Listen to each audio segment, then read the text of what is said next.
Hello, everyone. Thank you for being here. We will just wait a couple of minutes for everyone to log in, and then we're going to get started. Thank you.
Okay, I think we can get started. مساء الخير. Good evening, everyone. Thank you so much for being with us here tonight.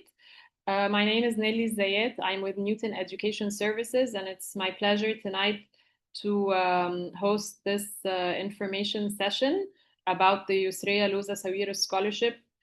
This is the 10th round of the Yousriya Loza-Sawiris Scholarship, so we're all very excited about that. I have some really great colleagues and panelists with us here tonight to share information about the program. I'll let you know how things will go tonight. But before I do that, I just want to assure you that while your cameras and your mics are not on, we see you, we see your names, we know you're here. And I encourage you to type in your questions in the Q&A panel. You'll find it either at the bottom or at the top of your screen. I think this presentation will cover the answers to most or all of your questions, but in case it doesn't, we will be sure to answer your questions at the end of the presentation. We will also be typing in contact information, the application link, etc. in the chat box, so feel free to copy and paste that. And also this session is recorded, so the recording will be on our Newton Education Services social media pages in the next few days. So tonight we have with us Dr. Raghi Asad, who is the co-director of the Graduate Studies and Program Committee co-chair of the Master of Development Practice program at the University of Minnesota, and who's a longtime partner of the Yousriya Loza-Sawiris program, the first partner. So we're very happy to have him with us here again tonight. And we also have Ms. Iman Rashidi, who's the director of the education and scholarship sector at the Sawiris Foundation for Social Development. We also have Amira Adel from the foundation as well tonight. Thank you, Amira, for being here. And last but not least, we have Monica Genzi, who is an alumna of the program. She graduated from the Master of Development Practice at the University of Minnesota and was a recipient of the Yousriya Loza-Sawiris Scholarship. So she will be talking to us about her experience. And Monica is currently a research specialist at the Environment and Development Group. So she'll also tell us about a little bit about that tonight. And that's it. I also have Nadine, my colleague, Nadine Saeed, who's going to be busy answering and doing your questions and doing a lot of behind the scenes work here. So like I said, this program has been running for 10 rounds now. We started in 2015, and we're very proud at Newton that we were there when this program first started, and that we're still here today. And we've seen so many great people pass through this program and graduate and go on to do amazing things in the world of development. So it's really a very special moment for everyone at obviously the Sawiris Foundation, at the University of Minnesota, and for us as well at Newton. And I'm sure all the alumni as well feel the same way. So we just wanted to make sure we highlight this special milestone. This program was, like I said, launched in 2015. Currently, it's a partially funded scholarship. It's largely funded, but there is like a portion of it that is not, and we're gonna be discussing that in more detail later.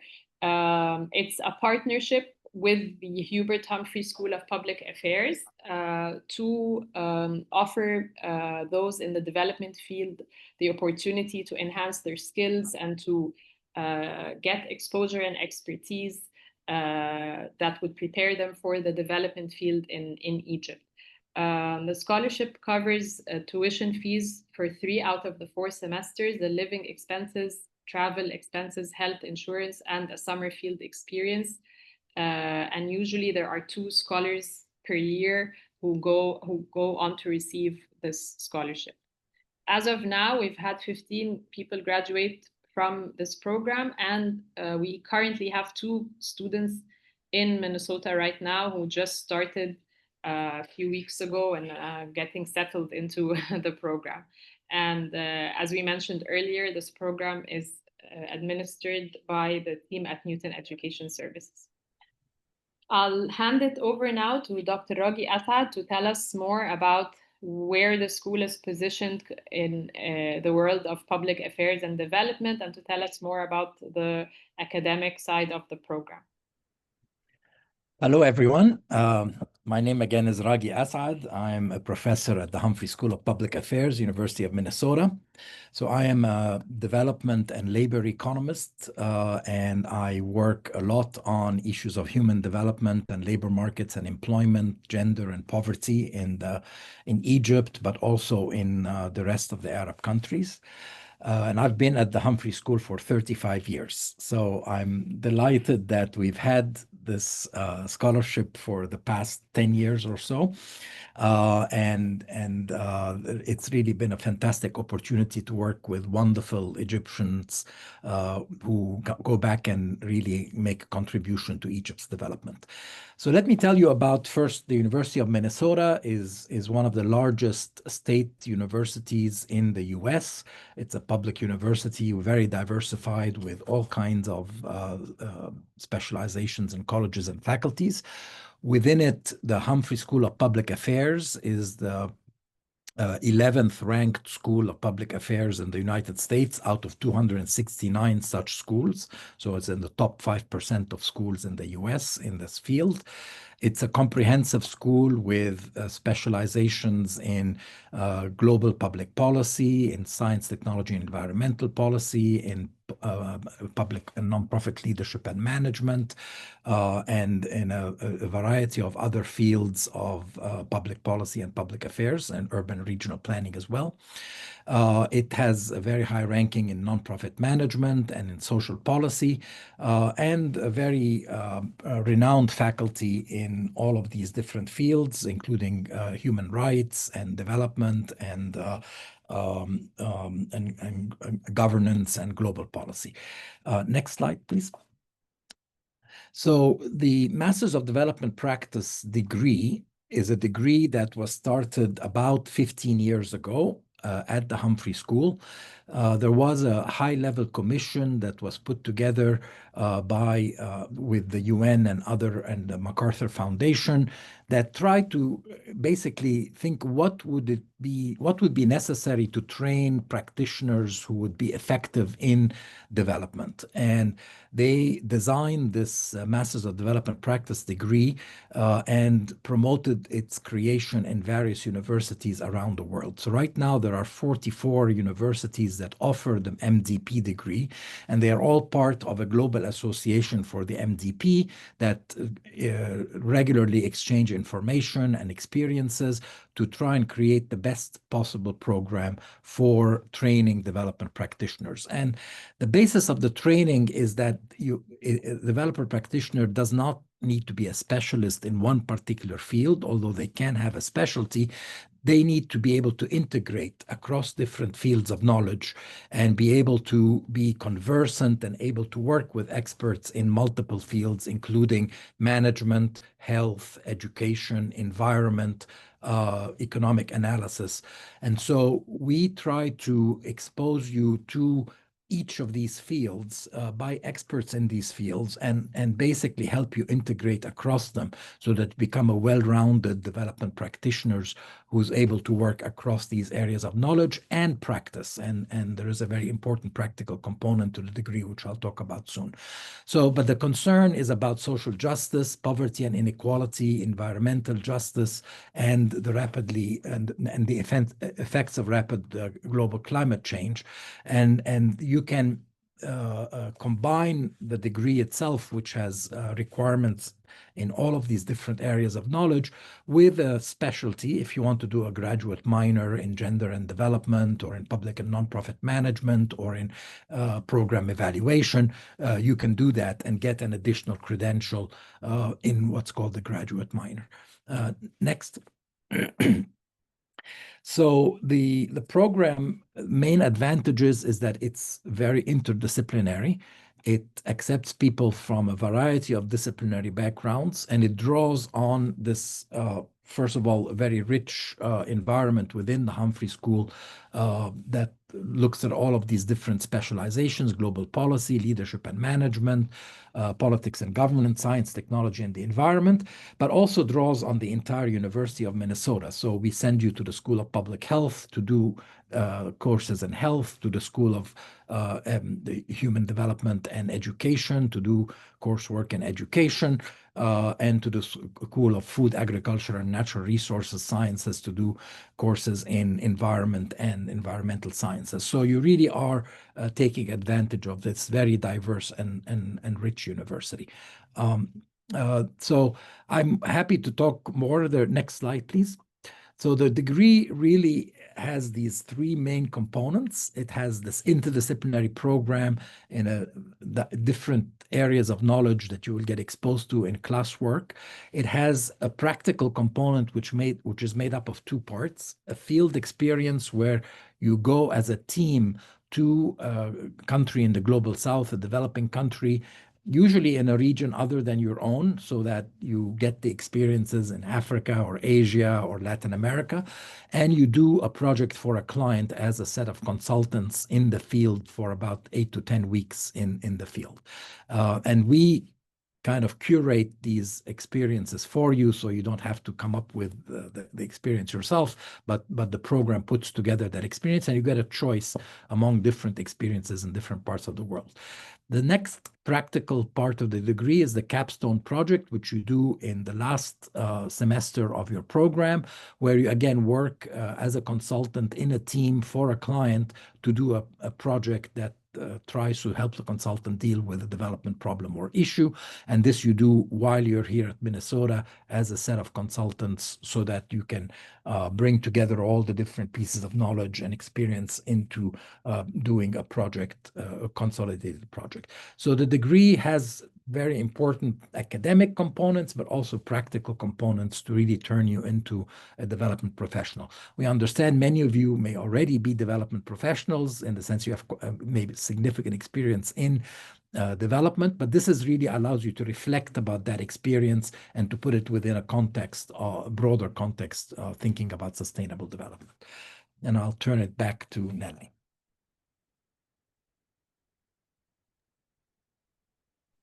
Thank you so much, Dr. Rogi.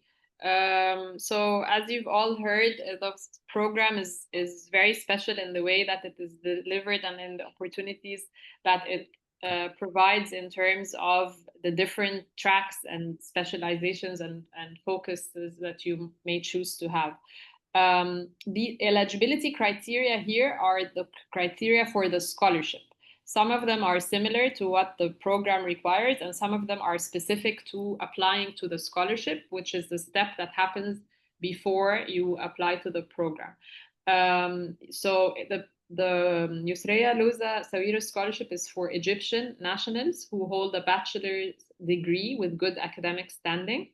There is an English proficiency requirement to apply to the scholarship, which is similar or the same as the requirement that the University of Minnesota asks of its applicants. So you may sit for one of those three exams, not all three, just pick one of them. And these are the minimum scores required for each. So the minimum for the TOEFL is 79, And then these are the required sub-scores for writing and reading. The minimum IELTS is 6.5, and the minimum Duolingo is 115. And again, there are sub-score minimums also required.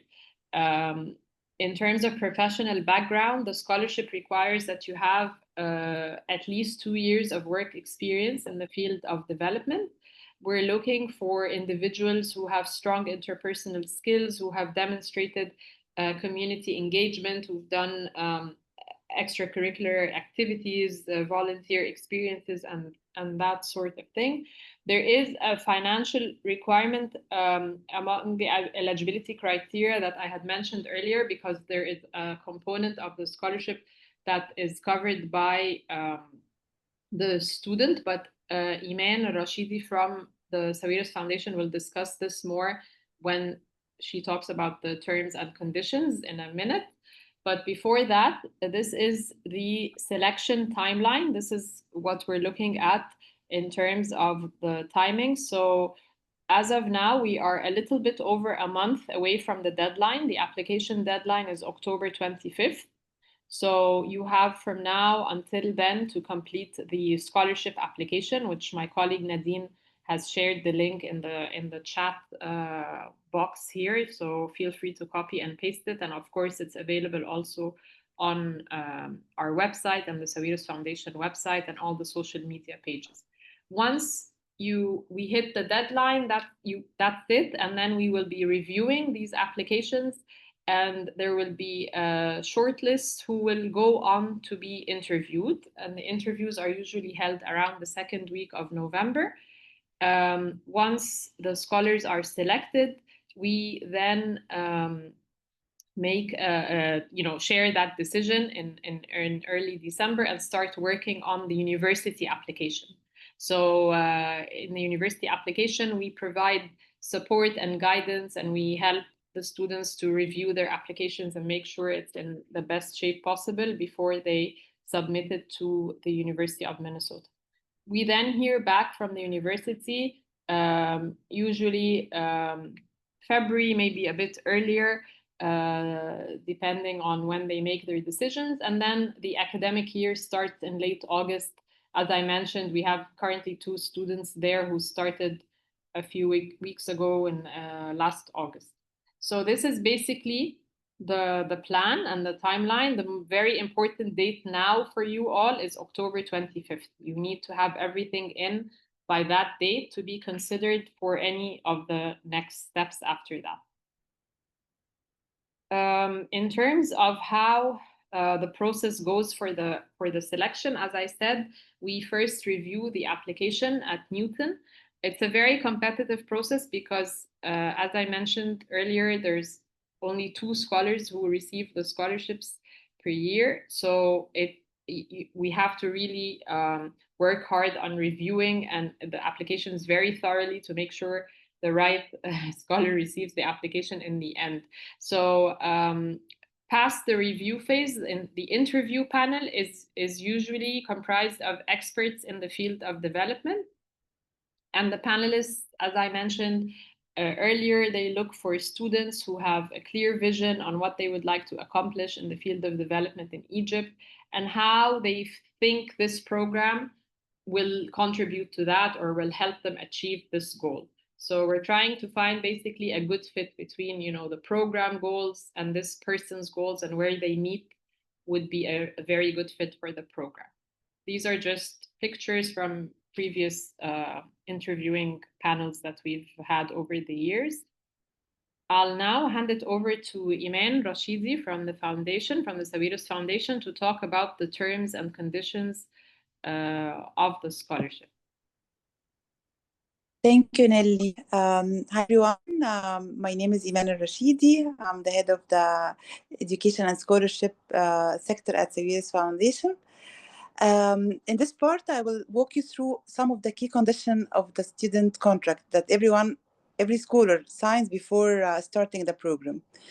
These points are very important as defined in the contract, as define your responsibility and commitment during and after the studies. Okay, so first, let me talk about the program duration. The Master of Development practice at the University of Minnesota is 2-year program, as you know. This means that you're expected to complete your studies during this time. Extension or shortened the study period are not permitted. The program is carefully structured, and finishing within the 2 years time frame is part of your commitment. This is the first point. The second point is the commitment to Egypt. As part of Sawiris Foundation mission and in line with our overall strategy, that we need to empower agents of change. So every scholar is required to return to Egypt after the graduation. You must also work on the development field after these 2 years, and for 2 years actually. Just to make your life easy and to give you like example of what happened before that, most of the alumni work with the development field. For example, they work with Save the Children, the McKinsey and company. They work with Abdelatif El Jamil Poverty Action Lab. So it's possible to work with the development field, and we will guide you, or you will know from the alumni, from their experience, that they did that already. Third point that I want to speak about is the graduation requirement. Your thesis and or capstone project focus on a topic relevant to the Egyptian context. In other words, it should address a development issue in Egypt that Egypt is facing. So I think that you have to make sure that the knowledge and skills that you gain will be directly applied to the challenges that we have here already. The last point I need to raise is the part that already Nelly mentioned, is securing the fund for the fourth semester. As you know, that it's a partial a scholarship. So as a scholar, you are responsible to ensure funding for the last semester of the program. This can be covered through personal finance or on-campus employment. Just to give you good news here, that the past year our scholars have been very successful in this area. For example, the Humphrey School graduate a non-resident tuition waiver in the second year, which significantly reduced the tuition cost. Another thing, that International Student Services provided per semester support for the second year as well. So you can also have the option of teaching assistant position. So there is a way to have this fund, but it is your responsibility. It is not the foundation responsibility. Just with this condition, I think it's you can see it demanding, but this is designed to make sure that you gain all the benefit from this opportunity. Thank you all, and I'm happy to answer any question if you have. I can just add. Can I add a couple Yes. of points about the securing the funding? So our students, usually in the first year, they focus on their academics and their courses, but in the second year, our students, especially the Sawiris scholars, are very successful in getting research and teaching assistants positions at the Humphrey School and elsewhere in the university. Now, these research assistant positions, if they are 10 hours per week, they cover half the tuition. And if they're 20 hours per week, they cover full tuition, in addition to a salary that the student gets. And so getting, for instance, if you can get them in both the semesters of the last years, that covers half the tuition of each of the semesters, which would cover your responsibility for the one semester of tuition. So I think that you shouldn't be too anxious about this. Generally, it works out well, and then the university kind of backs up with a guarantee if people, for some reason, don't get a research or teaching position.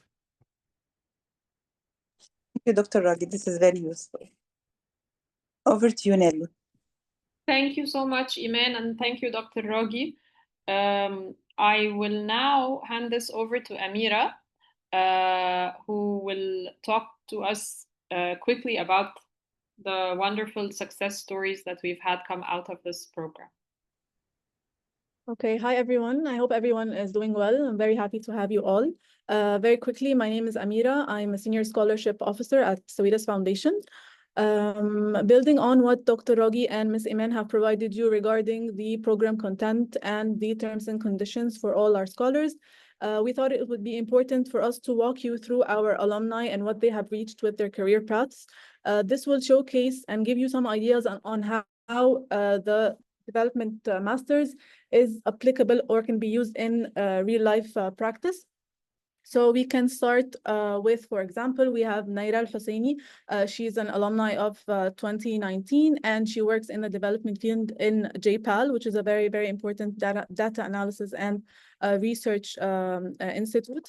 We also have, for example, Ahmed Sheikh, who works as an engagement manager in McKinsey & Company. Can you please change the slides? Okay, we have Sara Zaghloul, an 2020 alumni. She works as a CSR and sustainability section, as a head of business sustainability in the CSR and sustainability section. We also have students who take a step forward with their academic life, so they move forward to PhD. So we have Isra, who works as a graduate research assistant at the Humphrey School of Public Affairs, which further reiterates Dr. Rogi's point that the scholars and the students do have a good opportunity to work at the university. We also have Namatullah Sulaiman. She's now a PhD student. She's studying comparative and international development education, which is definitely very relevant to the master's degree. Okay, we have Sara Ragab, another very success story. She's a PhD student now and a research assistant at the Humphrey School of Public Affairs. We also have Khaled Abdulatif. He is a 2022 alumni. He works as a strategy and execution director at Pioneer Management Consulting. And we have Nouran Ali. She's a 2022 alumni. She works at or as a learning and impact strategy manager. We have Madonna. She's a senior financial analyst. Amani Abdenour. She works as a research assistant in UNDP. And we also have Dalila Yasser. She's a graduate of 2023. She works as a monitoring and evaluation and learning advisor at Pathfinder. So you can see that they are all very big names in the development field. We also have Malak Sabri, who was also a colleague. She worked as a senior strategy officer at the Sawiris Foundation for Social Development. And we have Monica, who will definitely introduce herself. We're very happy to have her with us in the webinar today. And we also have Sally Al-Fishawi. She works as an immigration case specialist at the International Institute of Minnesota. So as you guys can see, we have very various and rich alumni profiles, and they showcase how much the master's degree really does help in shaping their career paths. Nelly, over to you.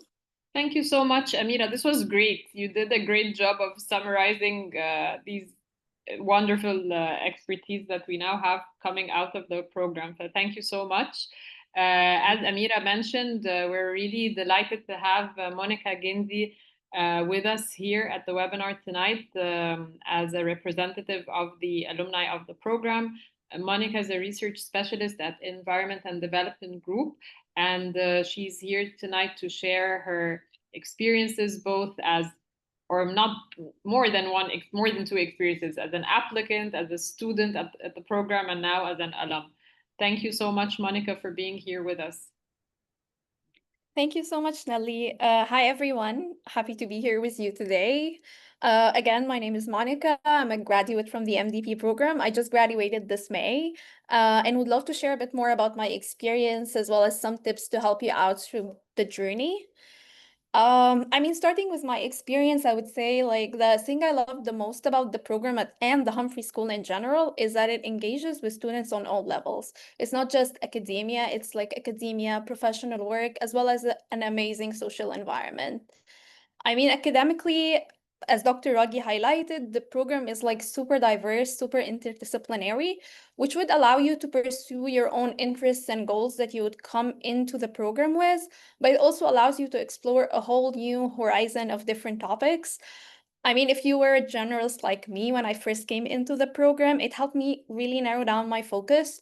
I thought I was interested in certain topics, but after the MDP, I came up with a whole new interest. Now I'm like really interested in working at the intersection of social and environmental development, which is not something that I was interested in prior to the MDP. And it didn't just like help me develop an interest, it helped me develop the skills necessary to pursue that interest, which I'm now doing as a research specialist at the Environment and Development Group. But again, like I said, it also really helps you professionally. Like most of the classes has some sort of a client-based experience. You don't really feel disconnected from the job market for 2 years, the same way that you might in an academic program. You work on a lot of projects as a graduate consultant, which you can add to your CV, so it doesn't look like you've taken a 2-year break.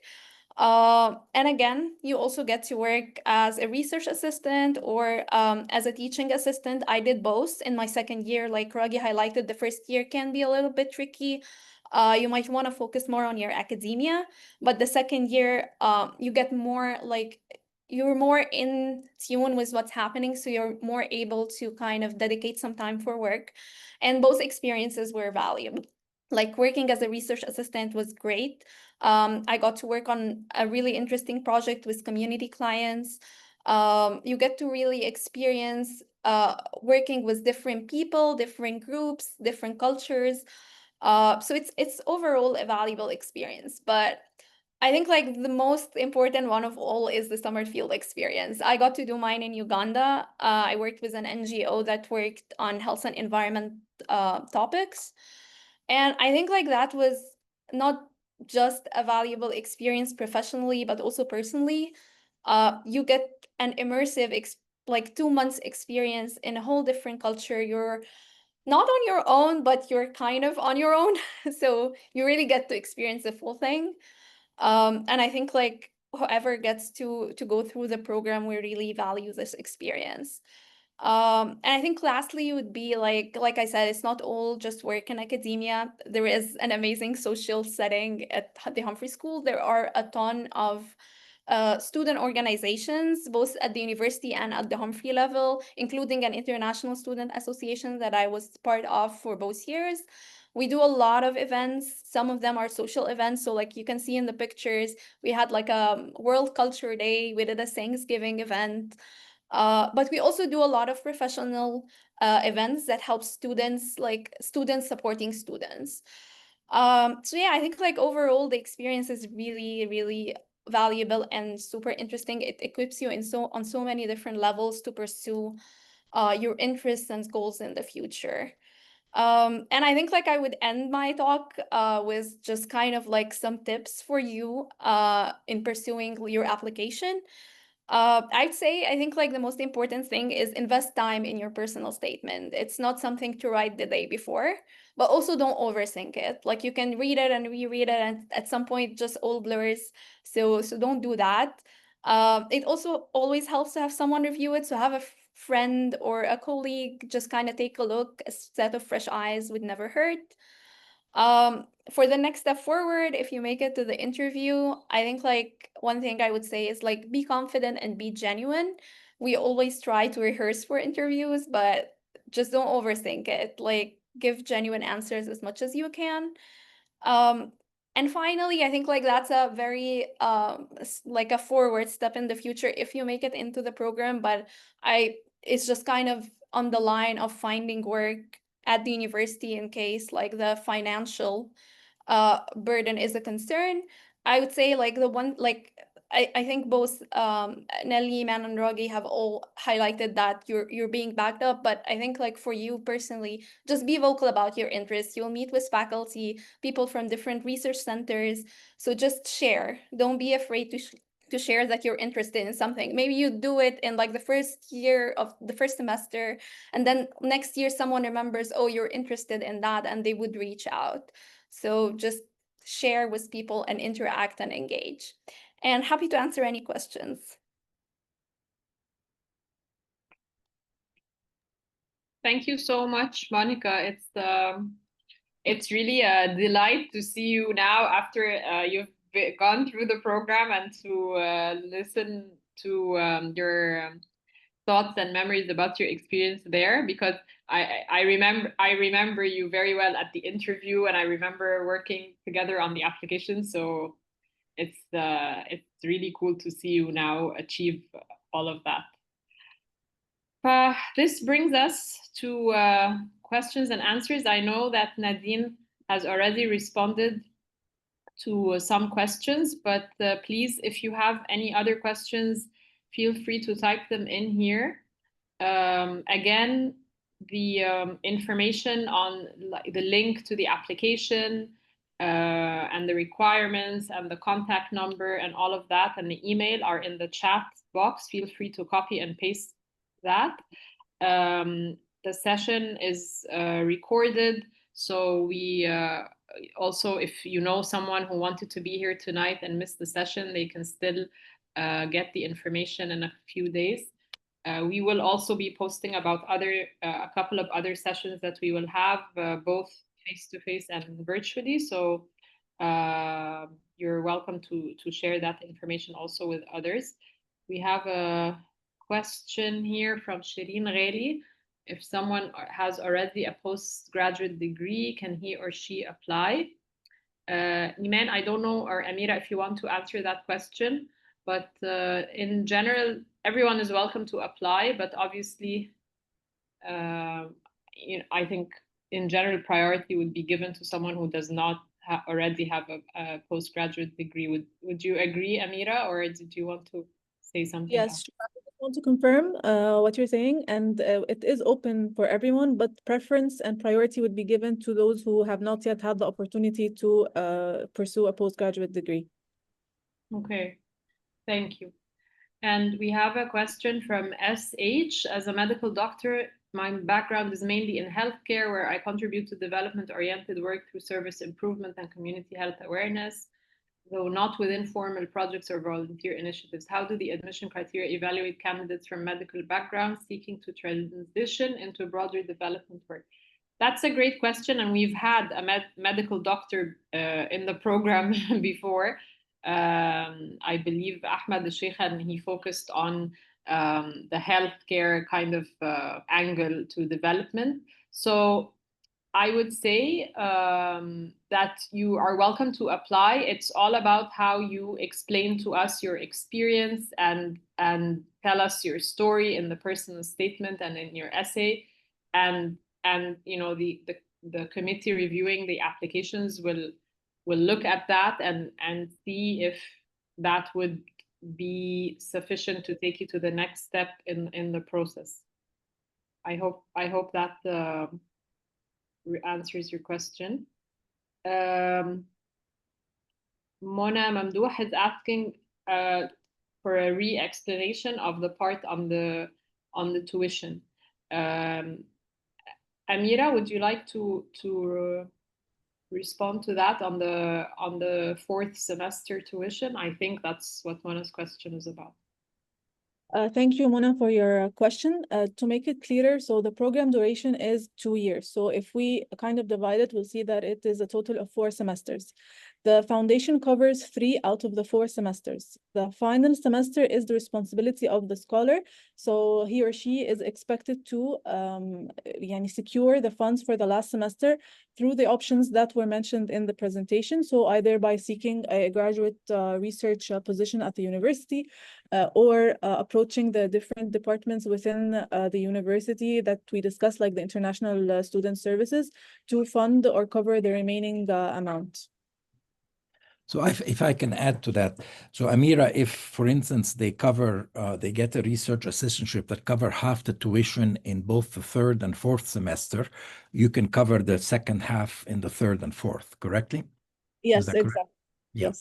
So that's a very common strategy. Students, as soon as you get a 10-hour per week assistantship position, either research or teaching, the university will automatically cover half your tuition.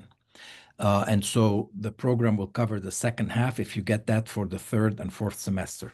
If you get a 20-hour per week position, that comes with a full tuition coverage from the university. So I think the best strategy would be to seek these assistantship positions, which I say Sawiris scholars are usually very competitive for.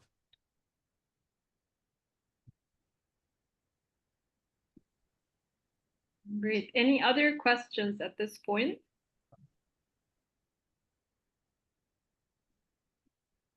Okay. I think that's it. Usually when we start to really wrap up, then some more questions come in, but I don't know if that will be the case. But like I said, here are all the contact information for the program, also typed in the chat box so that you can copy and paste them easily. Please feel free to reach out with your questions. We will be looking forward to your applications. The deadline is October 25th. So a little bit over a month. If you have any questions at any point, please don't hesitate to contact us.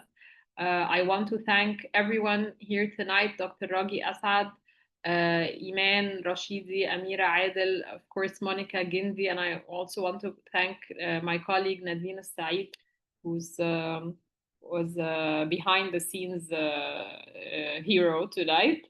And thank you all for being here. To many more information sessions in the future. Thank you very much. Thank you, Nelly. Thank you, everyone. Bye. Thank you.